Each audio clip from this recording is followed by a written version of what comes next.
जय श्री राम, वंदे मातरम। ये सौभाग्य का क्षण है कि आज मैं इस लगभग महाकुंभ की उत्तरार्ध की मेला में आज प्रयागराज में हूँ और सब पत्नी हूँ, मेरी पत्नी भी यहाँ पर आई है। अभी हमने डुबकी लगा ली है और सारी व्यवस्थाएं योगी सरकार की चाक चौबंद है। बहुत सुंदर व्यवस्थाएं की गई है। चाहे जनता कितनी ही हो, कहना कि मन में जगह होनी चाहिए, बाकी तो जगह हो ही जाती है। तो चाहे स्नान की बात हो, चाहे सुरक्षा की बात हो, चाहे आवागमन की बात हो, हर तरीके से व्यवस्थाएं चाक चौबंद है।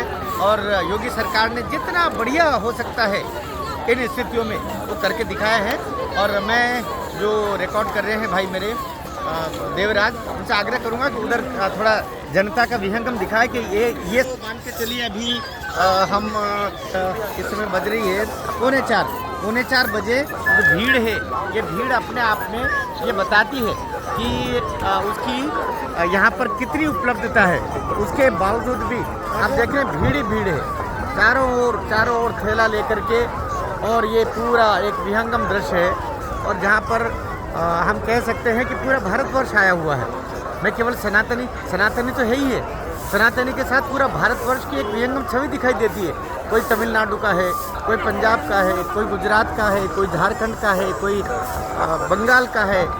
मैं बंगाल कहता हूँ तो मैं पश्चिम बंगाल नहीं कह रहा हूँ, मैं संपूर्ण बंगाल कह रहा हूँ। और जितने भी हमारे मणिपुर, मेघालय और हर तरफ का यहाँ पर हमारा सनातनी दिखाई देता है कि ये एक भारत की एक वैश्विक छवि कह सकते हैं, जो पूरी दुनिया लगभग 55 करोड़ सनातनियों के यहाँ पर अब तक कहते हैं स्नान हो गया है। और ये अनवरत क्रम जारी है। अभी 26 फरवरी को महास्नान होगा, महास्नान तक ये प्रक्रिया चलेगी। तो मुझे लगता है जो दृष्टि है, ये दृष्टि भारत की दृष्टि, सनातन की दृष्टि दोनों एक में होती है तो विश्व दृष्टि बनती है। इस बेला पर मैं सभी सनातनियों से भी को बधाई भी देता हूँ और शुभकामनाएं प्रेषित करने के साथ में आकांक्षा करता हूँ कि अभी भी 26 फरवरी में देर है, 28 फरवरी तक महाकुंभ है। और महाकुंभ आप जैसा जानते हैं 144 वर्षों के पश्चात ये बेला बनती है।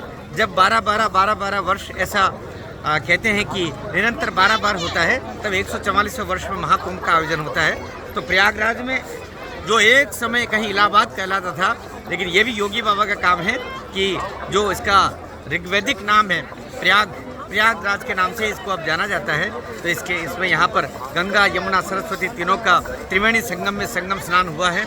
आप भी आएँ और स्नान करें, साथ ही सबसे आह्वान करें व्यवस्थाएं नहीं देखें, क्योंकि अवस्थाएं अवश्य देखें। आप स्वस्थ रहें, आने की अवस्थाएं हो तो उस अवस्था पर मुझे लगता है कि आपका आगमन अभी भी एक दीक्षा कर रहा होगा। यहाँ की जो वातावरण है उसमें आपकी अपेक्षा अभी भी की जा रही होगी। और भाग्य में हथेली में कहीं रेखाएं लिखी होती है तब महाकुंभ के दर्शन होते हैं, संगम में स्नान होता है, डुबकी लगाई जाती है। 144 वर्ष की बेला के पश्चात ये क्षण आया है। आपसे मैं पुनः एक आकांक्षा करूं, साथ ही बहुत दूर दूर तक जितने सनातनी बंधु हैं आप देख रहे हैं, मेरी धर्मपत्नी भी स्नान के पश्चात वो भी अभी आराम की मुद्रा में है, आनंद की मुद्रा में है। जो अभी तक वीडियो कर रहा था मेरा भाई बच्चा जो साथ चल रहा है, मेरा रथवाहक, मेरा सारथी देवराज, को भी देखा है। तो पुनः आप इस आग्रह के साथ में कि समरसता का वातावरण बना रहे, हम समरस रहें, जाति भेद मिटे और हम हिंदू हैं, हम सनातनी हैं, इस भाव के साथ में गंगा मैया आपको पुकार रही है। आप आएँ, दर्शन करें, डुबकी लगाएं। भारत माता की जय, गंगा मैया की जय।